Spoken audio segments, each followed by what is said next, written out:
Bueno, el tutorial de este video, de alguna forma, digamos, como lo dice el título, es aprende a jugar al ajedrez bien, rápido y sencillo. De alguna forma, digamos, me parece que los jugadores siempre de alta competición o los que siempre jugamos torneos, digamos, siempre tenemos esta expectativa de jugar bien, rápido y sencillo. La verdad que son los factores que muchas veces inciden. Hoy por hoy los torneos son torneos rápidos, digamos, donde, por ejemplo, en algunos casos se hacen a 20 o 30 minutos por cada jugador. Entonces uno necesita, digamos, tener reglas predeterminadas, reglas que te permitan jugar correctamente, y para eso, digamos, estamos haciendo este video. Hace un tiempo que empecé, digamos, a escribir, digamos, un libro, digamos, de ajedrez, que ya está publicado, que se llama Lecciones Elementales de Ajedrez, y he continuado con la escritura, digamos, fundamentalmente en un tratado que quiero hacer de ajedrez, y donde abordo cuáles son las reglas de oro para la correcta conducción de la partida de ajedrez. Yo considero que hay una base objetiva del juego, una base sobre la cual trabajar, que son reglas y principios, digamos, que son fijos o predeterminados, y que muchas veces, digamos, los grandes maestros lo que hacen es dejar de lado esos principios en función de un análisis más concreto, pero para eso uno necesita primero saber cuáles son esas reglas. Y no es fácil porque por lo general los manuales se enfocan en cómo mejorar la táctica, en cómo jugar bien, digamos, estratégicamente, cómo saber los finales, cómo enfocar también las aperturas o tener su propio repertorio de aperturas, pero muchas veces es muy difícil como tener un manual que te permita, digamos, saber las reglas que van a ser de alguna forma las que van a determinar el éxito o no de la partida de ajedrez. Y es un poco, digamos, lo que queremos llevar adelante con este video. En, esta, en estas reglas de oro o principios generales que tienen que ver con el manejo, digamos, de las situaciones, muchas veces lo que uno se pregunta es cómo se debe hacer para jugar bien al ajedrez. Es decir, ¿hay algo, digamos, una receta mágica o algo, digamos, que permita que uno, siguiendo, digamos, tal modelo pueda lograr la victoria? Yo creo que eso no es factible. Lo que es factible es que hay, como yo le decía, una base objetiva del juego, que es lo que permite, digamos, obviamente, una vez que uno conoce todo lo reglamentario, es decir, el movimiento, las capturas de juego, todo lo básico del ajedrez, empezar, digamos, a ir, digamos, formándose como un jugador más avanzado. Uno va quemando etapas. Después vamos a hacer otro video sobre la bibliografía, digamos, que uno puede aconsejar para el estudio, digamos, del ajedrez. Y bueno, ¿y cómo se debe hacer para jugar bien al ajedrez? Hay para mí dos aspectos, digamos, al ser tenido en cuenta. Lo que seguramente va a dar lugar a un segundo video de esta característica, porque para mí hay que primero saber jugar bien al ajedrez, es decir, saber positivamente cuáles son las reglas que debo llevar adelante para poder, digamos, obtener la victoria. Y luego, metodológicamente, habría que estudiar cómo no debería jugarse al ajedrez, es decir, una regla negativa, es decir, primero, cómo debo jugar bien, cómo hacer, digamos, para que uno logre, digamos, el éxito. Yo creo que lo que hay que hacer es descubrir las reglas objetivas, digamos, y tratar de, digamos, conducirse por ellas. Digamos, este video está orientado justamente a enseñarle esas reglas, así que hacia ahí vamos. Siempre hay cuestiones que tienen que ver como, por ejemplo, que tienen cuestiones, por ejemplo, de la metodología que hace, digamos, a la implementación de una jugada de ajedrez. En realidad es todo un proceso mental que, digamos, el jugador lleva adelante, o sea, primero, digamos, analizando la posición. Antes del análisis de la posición, uno debe hacer una valorización general, digamos, de todos los aspectos, digamos, del juego, y por ello, digamos, desde el punto de vista, una vez logrado, digamos, la valoración, comenzar con la técnica del cálculo de variantes, que después vamos a hacer otro video enseñando, digamos, cómo se calculan las variantes. Una vez que uno valorizó la posición, sabe quién está mejor, quién está peor, si la partida está igualada, si hay un equilibrio, digamos, estático, si hay un equilibrio dinámico, si hay factores que puedan modificarse o transformarse.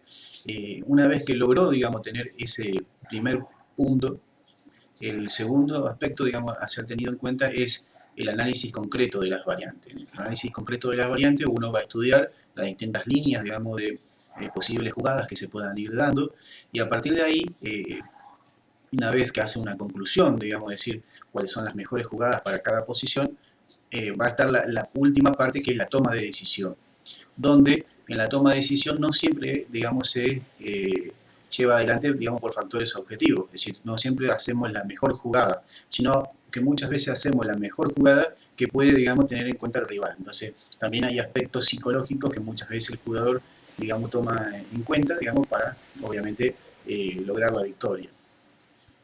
Siempre hay que tener en cuenta, como un famoso libro que salió de Boresky, que uno juega siempre contra un rival, es decir, el rival también tiene las mismas pretensiones que tiene uno, entonces obviamente no solamente vamos a jugar nosotros bien, sino que también va a jugar bien el rival. Entonces, en este aspecto, digamos, el ajedrez es bilateral, es decir, no solamente tenemos que ver nuestros planes, digamos, unilateralmente, sino también los planes que va a desarrollar, digamos, el otro adversario. Así que en aspectos generales, digamos, aquí hemos hecho una pequeña introducción, y lo que queremos enfocarnos ahora es un aspecto que considero muy importante, digamos, para aprender a jugar bien al ajedrez, que tiene que ver con las visiones. El jugador tiene que tener una visión del juego. Roberto Grau, que digamos es el tratadista por excelencia, digamos, de nuestro país, digamos, en su tomo número 1, enseña que el ajedrecista tiene que tener una visión inmediata y una visión mediata. En la visión inmediata uno ve lo inmediato del juego, lo a corto plazo, lo que tiene, digamos, un alcance corto. En este aspecto, digamos, podríamos concretar que muchas veces, digamos, en la visión inmediata podemos ver, por ejemplo, factores de material, es decir, si ganamos o perdemos piezas, si jugamos bien o erráticamente. Entonces, evidentemente hay factores de medio de corto alcance que también son importantes. Por lo general, el jugador dice tratar de no colgarse, es decir, no colgarse pieza, digamos, significa no perder pieza, que es un primer factor a ser tenido en cuenta. En este aspecto, digamos, lo más complejo del juego es la otra visión, la visión mediata, la visión que puede ser a corto o mediano alcance, digamos, o largo alcance, digamos, que tiene que ver fundamentalmente con la cantidad de jugadas que, digamos, un jugador puede llegar a visualizar mentalmente. Yo creo que una de las grandes diferencias que tienen los grandes maestros internacionales, los maestros FIDE, con los jugadores avanzados, tiene que ver con el desarrollo de esta visión mediata. Para mi forma de ver, digamos, un jugador, digamos, de maestro internacional para arriba, ya tiene una visión mediata donde visualiza mentalmente jugadas que a veces uno, digamos, cuando ve, digamos, las partidas, es decir, esta persona tuvo que haber visto mínimamente entre 5 a 10 jugadas. Entonces, evidentemente, esto incide, digamos, en el resultado de la partida, porque quien tiene mayor poder de visión mediata va a poder, digamos, obtener más logros. Y para obtener, digamos, una visión mediata hay factores estratégicos, factores posicionales, también tiene que ver, digamos, la táctica, donde siempre hay que tratar de desarrollarla. Y evidentemente también, digamos, la visión mediata, el cálculo también tiene que tener, digamos, en cuenta, porque yo digo muchas veces que hay que caer en las profundidades del análisis. Hasta dónde nuestra mente puede posibilitarnos que podamos, digamos, desarrollar un análisis, digamos, de la posición. Y bueno, eso muchas veces se entrena a través de ejercicios tácticos, digamos, que podamos calcular infinitas variantes, posiciones, analizar partidas. Son todas cuestiones, digamos, que de alguna forma hacen que el jugador pueda mejorar y progresar, digamos, en su rendimiento. Así que lo que hay que tratar de desarrollar para jugar bien son las visiones inmediatas, que yo lo llamaría, digamos, el desarrollo de las habilidades combinatorias del juego, digamos, decir, sobre todo, digamos, aprender la parte táctica. No descuidar, digamos, en la visión mediata el desarrollo de las aperturas, donde primero, digamos, siempre hay que estudiar los principios generales de la apertura. Luego, si uno dispone de tiempo, comenzar con los manuales de aperturas que pueden, digamos, ser más específicos, digamos, del caso. Y también plantear, por ejemplo, cuestiones posicionales o estratégicas que tienen que ver con el desarrollo de la planificación general del juego, elaborar maniobras con piezas menores, saber atacar, saber defender, digamos, son factores que tienen que ver también con la iniciativa del juego, quién, digamos, va, digamos, a tomar, digamos, el guante del ataque, digamos, y tratar de hacer siempre jugadas ofensivas, digamos, así que son factores, digamos, especialmente a ser tenidos en cuenta y que en este aspecto, digamos, el ajedrecista que quiere mejorar va a tener que desarrollar la función mediata, la función a largo alcance.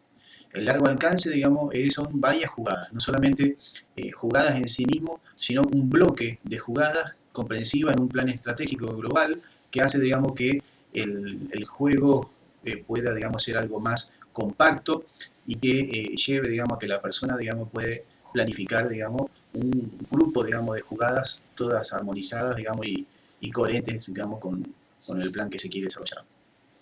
Esa es un poco, digamos, la cuestión.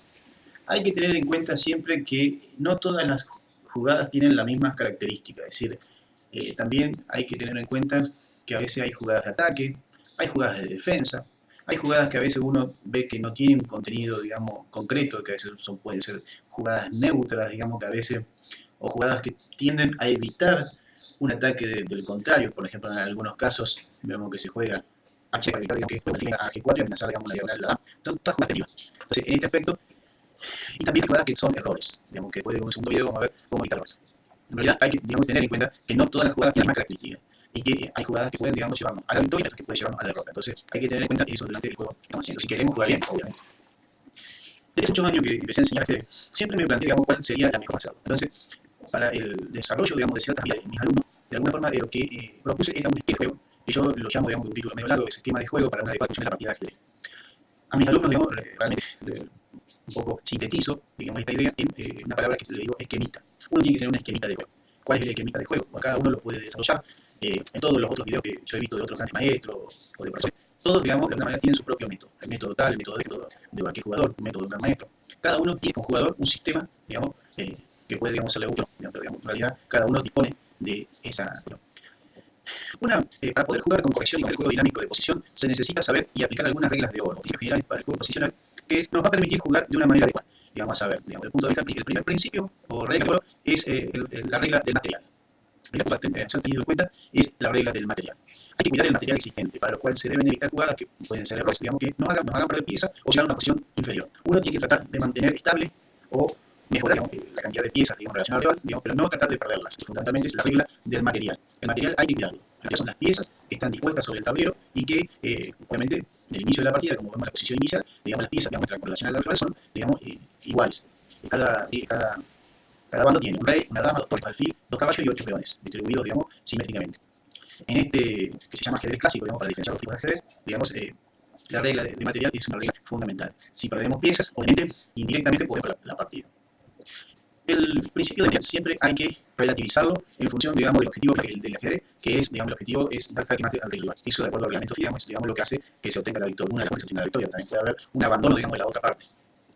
El objetivo, digamos, de dar jaque mate hace que el valor, digamos, del principio material quede un poco relativizado, en el sentido de que muchas veces hemos visto partidas, digamos, de jugadores, digamos, que sacrifican piezas en pos de un ataque de mate y logran, digamos, el cometido. Entonces, evidentemente, hay factores, digamos, que hacen de que este objetivo primario se logre de manera directa, digamos, un jaque mate de manera directa. Pero también el jaque mate se puede lograr de formas indirectas, que tienen que ver con obtener mayor ventajas, digamos, en distintos aspectos posicionales, como el espacio, mayores tiempos, línea central, y tiene que ver también con lograr, digamos, ese objetivo para luego lograr otro objetivo que es, digamos, el jaque mate. Entonces, en el caso, digamos, se puede considerar que el método es indirecto, es decir, se logra el objetivo de una forma que no es, digamos, lo que uno quería entrada, sino que se logran, digamos, mejorar estas ventajas, digamos, y luego se la ventaja material y luego se da el jaque mate a través de un ataque mortal. Dentro de la regla de material, a su vez, hay que puntualizar el subprincipio de optimización de ventajas y desventajas. Con reglas, digamos, que serían dos reglas fundamentalmente. Uno, digamos, tiene que maximizar las ventajas a través de la táctica, por ejemplo, ganando piezas. En este aspecto, el principio de optimización de la ventaja o de maximizar las ventajas tiene que ver con obtener el máximo de ventaja posible, es decir, lo que más podamos ganar. Esto tiene dos aspectos. Uno, digamos, el aspecto material, es decir, tratar de ganar 2 o 3 piezas, digamos, si podemos hacerlo, porque eso va a marcar toda la diferencia posible, digamos, y va a permitir obtener, digamos, la victoria. Y segundo, el objetivo, digamos, si tenemos que elegir entre ganar un material importante o dar jaque mates, debemos priorizar el jaque mate, porque, digamos, en este caso finaliza la partida. Yo creo que hay muchos jugadores que priorizan el material, digamos, y no dan jaque mate cuando lo pueden dar, digamos, a veces porque el subconsciente los traiciona o hay otros factores, pero en definitiva, digamos, es una cuestión, digamos, a ser especialmente tenida en cuenta. Como principio, el objetivo es dar jaque mate, entonces el material queda rezagado a un segundo término. Si podemos dar jaque mate, digamos, o obtener una ventaja importante materialmente, debemos elegir dar jaque mate. En esta posición, como un ejemplo, digamos, de maximizar las ventajas, lo que vamos a ver, digamos, es fundamentalmente que en esta posición las blancas están ganadas. Si elegirían, digamos, jugar torre caballo, que sería o sea, una buena jugada, pero quizás no es la mejor, dan una pieza y próximamente ganarían o la torre o fundamentalmente ganarían, digamos, una calidad, porque puede ser pedido torre con alfil G6. Entonces, para maximizar el máximo de ventaja posible, podríamos hacer alfil por jaque, alfil por torre jaque, tiene que ser, digamos, por torre jaque, obligamos al remover, por ahí, digamos, el rey F8, porque el problema sería, digamos, que podríamos darle jaque mate. ¿Ven? Acá habría que priorizar otra cosa más que el jaque mate. Muchos jugadores, en vez de alfil C5, hubiesen hecho torre. Entonces, evidentemente, hay una cuestión, digamos, de principios a tener en cuenta. Entonces, vemos alfil por torre jaque, rey H8. Y ahí, una vez, digamos, que movió el jaque, y nos quedamos con una torre y un alfil de ventaja. ¿Ven la diferencia? Entonces, acuérdense, maximizar las ventajas y obtener la máxima ventaja posible en cada una de las posiciones que se jueguen. Dentro de lo que es, como yo le dije, ajedrez bilateral, se juega desde un punto de vista y también el otro punto de vista, que sería la otra persona que juega, también juega. Así que hay que tener en cuenta esos factores. En estas posiciones, por ejemplo, si tocara jugar al negro, para minimizar las desventajas, hay que tratar de una pieza, digamos, sería la idea. Podríamos hacer tranquilamente alfil E6, con lo que cambiaría, digamos, el alfil y no perdería una pieza sustancial en la posición. No sería la ideal, porque quedaría mal posicionalmente, pero por lo menos podría continuarse un tiempo jugando. Como se ve, digamos, hay que tratar también de perder el menor material posible a través de una defensa y cambiar la posición. Así que es el principio de minimizar las desventajas. ¿Vamos? Otro principio que vamos a tener en cuenta es el principio del desarrollo de las piezas. Las piezas hay que desarrollarlas, digamos, de forma tal de digamos, lograr lo que es el objetivo del ajedrez posicional, que es el dominio de la posición. Para lograr el dominio de la posición, tiene que desarrollar las piezas, no dejarla en la posición, digamos, inicial. Para eso, digamos, se requiere de saber de dónde se van a ir jugando las piezas. Por ejemplo, el tipo de posiciones, E4, E5, caballo F3. En los estudios que hemos hecho, digamos, de la defensa de Petrov, por ejemplo, el caballo juega a F6, que también es una posibilidad. Digamos, la apertura, en este caso, digamos, los caballos pierden tiempo. En este caso, como es simétrico, digamos, decir, no hay ganancia, digamos, pero bueno, se sigue, digamos, jugando peones al centro. El D5 apoya 4, se desarrolla un alfil, se desarrolla otro alfil. Bien, hay que tener en cuenta el bloque. El bloque es una jugada de seguridad del rey y también una activación de la torre, digamos, que estaba en H1 o H8, que de alguna forma va a estar, digamos, con la posibilidad, por ejemplo, en este caso, de F1. Entonces, aquí tiene que ver en cuenta que a veces el bloque tiene, digamos, esa polifacética. Ahí podría continuarse con C4, C6, caballo C3, D5, caballo 6. Son distintas cuestiones, porque, por ejemplo, digamos, uno puede blanco que juega acá, y bueno, dama acá. Creo que son jugadas todas posibles, digamos que de alguna forma lo que se busca es tratar de desarrollar un juego armonioso, que uno pueda, digamos, tener activadas todas las piezas. Así que bueno, dentro del principio de desarrollo hay a su vez otras subreglas que tienen en cuenta, que tienen que ver con la potencialidad, digamos, del desarrollo y los peones propios. Primero debemos centrarnos en desarrollar nuestras propias piezas para lograr un desarrollo pleno, es decir, que todas las piezas jueguen. Y como titula el momento en el libro, todas las piezas atacan. Digamos. La verdad que desde un punto de vista posicional, como decía Bell Larsen, todas las piezas atacan. Cuando están en juego, digamos, cuando todas las piezas, digamos, se han desarrollado, todas las piezas tienen una potencialidad, que son las mismas propiedades que tienen, digamos, la posición. Cómo están dispuestas en el tablero, la propiedad se activa o no. No es lo mismo un caballo, por ejemplo, que esté situado en H1, que un caballo que esté en la casilla de 5. Digamos, la activación de esa pieza tiene que ver con la disposición. Un alfil, digamos, el alfil de D3, digamos, tiene una disposición extremadamente activa. Entonces, es un factor a ser muy tenido en cuenta. En ese aspecto, también uno debe mirar, digamos, introspectivamente hacia su propio juego. Es decir, en una primera instancia, debe darse la mejor forma. Se desarrolla por piezas, lo llaman desarrollo pleno, los dos caballos, digamos, los dos alfiles, hacer el enroque, jugar la dama, conectar las torres, y comienza todo lo que es la etapa del medio juego. Como decía, como siempre, digamos, enseña, hay tres grandes fases del ajedrez: las aperturas, el medio juego y los finales. Sí, por ejemplo, la talla de Alekhine decía que hay en realidad dos grandes fases, antes del momento crítico y después del momento crítico. Pero eso tiene un entendimiento posicional que es mucho más complejo y es mucho más fácil, digamos, separarla en tres fases. Otra cuestión, digamos, a hacer en cuenta para mejorar y aprender a jugar bien, rápido y sencillo, tiene que ver con una cuestión exterior, del desarrollo de las piezas. Cuando uno desarrolla las piezas, puede hacerlo de manera tal que obstaculice los planes y los objetivos que tiene, digamos, por ser desarrollado el rival. Entonces, nos podemos plantear como un objetivo que es obstaculización del desarrollo de peones ajenos. Lo que queremos en este punto es no permitir que el rival desarrolle, digamos, los planes que él tiene pensado hacer. Entonces también es un punto, digamos, muy grande. No dejar que el rival haga lo que él quiere. sino que marcamos nosotros, digamos, los tiempos, marcamos nosotros, digamos, la forma de llevar adelante, que también tiene que estar muy conectado con la iniciativa. Quien tiene la iniciativa, por lo general, es el ganador. Entonces, hay que obstaculizar el desarrollo físico en en segundo lugar, o sea, como siempre lo he planteado, digamos, se puede generar, digamos, una posibilidad de obstaculizar a medida de que no haya riesgo también para nuestra propia posición, porque si no desarrollamos y tratamos siempre de ponerle palos en la rueda al desarrollo rival, no contamos con nuestro desarrollo. Si podemos hacer cosas sería lo ideal, es, digamos, un poco, digamos, tratar de ser complementario con los objetivos.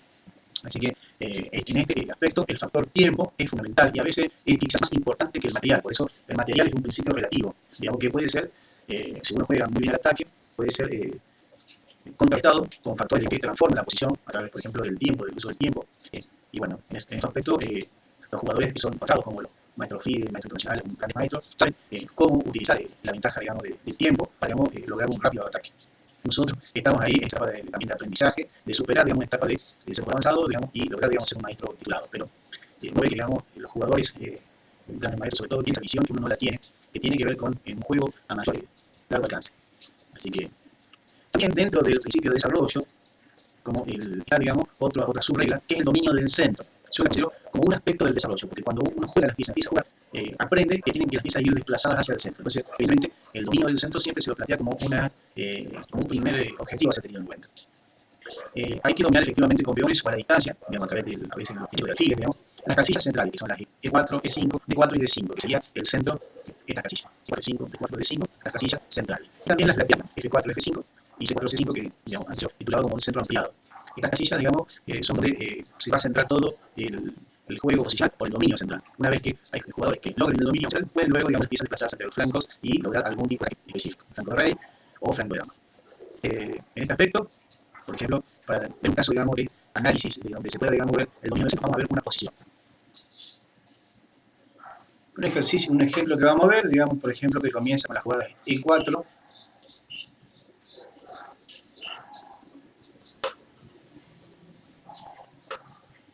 E4, E5, caballo F3, caballo C6, es la llama apertura escocesa, que empieza con D4, por lo general el negro toma, y acá el blanco toma.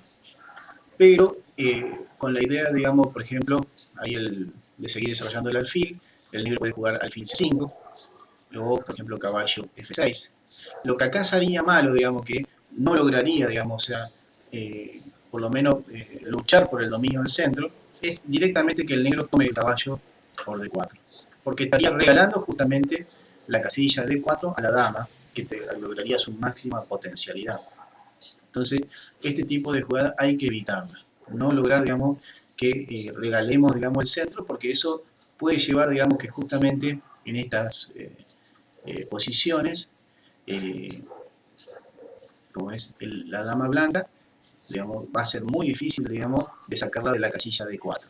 Para poder sacarla, digamos, tendría que jugar, por ejemplo, C5, pero acá quedaría una posibilidad de dominar sobre las casillas de color blanco, como por ejemplo sería D5. Ahí podría jugar dama C4, caballo C3 y caballo D5. Entonces, evidentemente, son todas posiciones, digamos, a ser tenidas en cuenta, que por ejemplo podría jugarse en vez de C5, que es una muy mala jugada, se puede jugar caballo, digamos, F6, y acá podría, digamos, continuar el ataque el blanco con E5, logrando mayor dominio de casillas centrales. Otro factor, digamos, a ser tenido en cuenta para lograr, digamos, una buena forma de jugar al ajedrez sería la eficacia del tiempo como principio de optimización de las piezas y peones. El tiempo me parece que es una subregla al principio del desarrollo. Otros autores, por ejemplo, como Moskalenko, Víctor Moskalenko, en sus libros, digamos, que él plantea la revolución del ajedrez, digamos, la verdad que son libros extraordinarios, digamos, muy buenos, pero discrepo, digamos, en lo que refiere, digamos, como a un factor autónomo el tiempo. Para mí el tiempo es un factor dentro de lo que es el principio del desarrollo de las piezas. No tiene independencia propia, sino que juega dentro de esta regla, a su vez es una subregla, para mi forma de ver, de entender, digamos, el ajedrez. El tiempo entendido como la efectiva disposición y colocación de las piezas y peones dentro del tablero para proceder a los objetivos del ajedrez, es crucial para la partida. Es decir, el tiempo uno no debe desperdiciarlo, tiene que saber cómo utilizarlo. Para saberlo cómo utilizar, tiene que estudiar, digamos, los clásicos del ajedrez, también los grandes maestros actuales, digamos, todas las partidas, digamos, que hacen también, incluso también muchas veces los manuales de apertura, está tan sistematizado el juego, pero, digamos, desde el punto de vista, los principios generales son inalterables. Digamos, este tipo de cuestiones uno, cuando analiza una variante concreta, ve, digamos, que la apertura condice, digamos, con un estilo de juego. Entonces, hay que tener en cuenta ese factor también. Los tiempos son las jugadas efectivas realizadas en el tablero, que se cuentan con la potencialidad que las piezas y peones en actividad poseen dentro del tablero. Es decir, estas piezas, digamos, desarrolladas, van a crear, digamos, potencialmente posibilidad de atacar, digamos, rival. Entonces, hay que tener en cuenta dónde uno las va a situar. Saber situar correctamente las piezas es una ventaja considerable para un jugador. Vemos que los grandes maestros, por ejemplo, en las partidas, de las últimas partidas, digamos, del campeonato mundial, era increíble, digamos, cómo se cuidaba, digamos, la colocación de las piezas. Entonces, evidentemente, eso incide en el juego en sí mismo. No se debe perder tiempo en el desarrollo de las piezas y peones. Estos deben tender a un juego armonioso entre sí y obstaculizar el juego y desarrollo de las del rival. Es decir, lo que ya habíamos visto, digamos, pero esbozado en un subprincipio que es la eficacia del tiempo. El tiempo en sí mismo es sumamente eficaz como principio de optimización de las piezas y peones. Es decir, está en relación el tiempo a lo que es la propiedad que van a tener, digamos, estas piezas. Digamos, si están bien colocadas, como dijimos, digamos, un caballo, una torre, por ejemplo, de A1, digamos, o de H1, no es lo mismo que si, por ejemplo, jugamos H4, torre H3, y empieza, digamos, a jugar, digamos, la torre en la tercera fila. O lo mismo podría ser A4, torre A3, y empezar a jugar en la torre del flanco de dama. Vemos que este principio es un principio muy importante. También, otro principio a ser tenido en cuenta, digamos, es el principio de las propiedades y naturaleza de cada una de las piezas y peones. Una vez que nosotros la desarrollamos y podemos, digamos, ya están, digamos, colocadas en una posición eficaz, digamos, que sería el anterior principio que hemos esbozado, cada pieza va a tener su propia propiedad que está, digamos, en función de la disposición territorial donde estén situadas. Si están, digamos, situadas en un espacio geográfico importante, por ejemplo, si queremos atacar, digamos, al rey y las piezas están dispuestas hacia, digamos, toda esa posición, digamos, el objetivo va a ser más fácil de lograr. Entonces, cada pieza tiene su propia naturaleza y su propiedad, que es lo que el jugador tiene que dilucidar en cada situación, en cada momento. Cada pieza y peón tiene su propia naturaleza y en su esencia las mismas tienen propiedades que en el juego colectivo inciden, para lo que se debe estudiar desde un doble punto de vista. Individual, una pieza se estudia desde el punto de vista individual y también desde un punto de vista global o colectivo, es decir, las piezas se ayudan a sí mismas. Bueno, para ver un ejemplo, digamos, de lo que estamos hablando, de la propiedad y naturaleza de cada una de las piezas y peones, vamos a ver esta posición que era resultante luego de la jugada número 21 del blanco torre de 5 en la partida Grabczewski contra Mikhail Tal. Tal iba con negras, digamos, y había logrado esta posición, digamos, donde podemos visualizar una propiedad, digamos, de un caballo muy activo, donde puede pasar rápidamente al ataque, digamos, al flanco de rey. La dama y la torre están apuntando en dirección, digamos, justamente en rayo X al rey de C1, y, digamos, dispuesto sobre la columna C. Y también el alfil de D5, que indirectamente está atacando la torre de D5 y que puede, digamos, también incursionarse en un ataque. En esta posición, fiel a su estilo dinámico de juego, digamos, y muy agresivo, hace caballo por B2. Y caballo por B2, y acá el blanco juega F6. Pero también hay que tener en cuenta que si ahora un ataque muy fuerte, digamos, en C3, digamos, y prácticamente perdería el blanco. Así que por eso jugó por B2, jugó F6. Atacando el de H3, la torre de C8. Acá está jugando C3, atacando, digamos, amenazando caballo D3 abierto, y luego, digamos, tomar en A1. Alfil por C8 siguió, alfil por 5, alfil por D5, dama 6, alfil por 4, dama B5 jaque, única B6 sino mate, dama B8, caballo D3, jaque, rey B1, y acá el Leo B2 jaque, dama por dama, caballo por dama, torre G1 perdía la torre, caballo 4, torre G4, D5, 2 defendiendo el peón A3, peón por peón, y bueno, caballo D6 lanzando el alfil de C8, alfil A6, 4, alfil G4, H5, G1, y bueno, y ahí el blanco en función de la supremacía que tiene, digamos, el negro, sobre todo con estos peones, digamos, que están muy avanzados. Así que bueno, en esta posición vemos cómo, digamos, la disposición sobre el caballo C4 y la buena disposición, digamos, de la dama C6, alfil B7, la torre C8 posibilitó, digamos, un rápido ataque, digamos, y obviamente, pero la victoria se obtuvo porque las piezas estaban bien dispuestas, digamos, y obviamente, porque tal, digamos, dirigió, digamos, un ataque de forma brutal. En este aspecto, digamos, también otro principio a ser tenido en cuenta tiene que ver con el principio de coordinación armonía de las piezas. Las piezas deben tratar de coordinarse, deben jugar de una manera armoniosa y jugar colaborativamente. O sea, cada pieza tiene que tratar de que respalde a una pieza, digamos, y también tratar de anular una pieza del rival. Así que son factores a tener en cuenta desde un doble punto de vista. También otro principio, digamos, que se tiene en cuenta, que son el principio de seguridad del rey. Hay que cuidar constantemente la posición del rey, al cual se deben hacer jugadas de prevención de riesgo, como por ejemplo el enroque corto, digamos, que es una posibilidad. Por lo general, el enroque largo está más asociado con la posibilidad de un ataque, digamos, pero digamos, también puede ser tenido en cuenta como jugada preventiva. Otro factor, digamos, a ser tenido en cuenta es el principio de la iniciativa. La iniciativa en ajedrez es llevar adelante dentro de la posición, en procura de destruir la defensa rival, pero siempre importante casillas débiles del contrario. La iniciativa es la extracción de las potencialidades de las propiedades de las piezas y peones en procura de la explotación de casillas débiles del contrario. Digamos, es en definitiva lo que uno quiere lograr con estos principios. Estas son las reglas de oro que para mi forma de ver forman parte, digamos, del ejercicio específico que se necesitan para obtener la victoria, digamos, en una partida completa. En futuros videos lo que vamos a tratar de hacer es tocar un poco más, digamos, estos principios, lograr, digamos, una síntesis y sobre todo una práctica. Pero me parece importante bosquejar, digamos, estas cuestiones de principio, así que en próxima entrega debemos de completarlo. Bueno, espero que haya sido provechoso este video y que lo puedan utilizar para que puedan aprender a jugar al ajedrez, hacerlo bien, rápido y de una forma sencilla. Ojalá haya sido, digamos, algo que les sirva.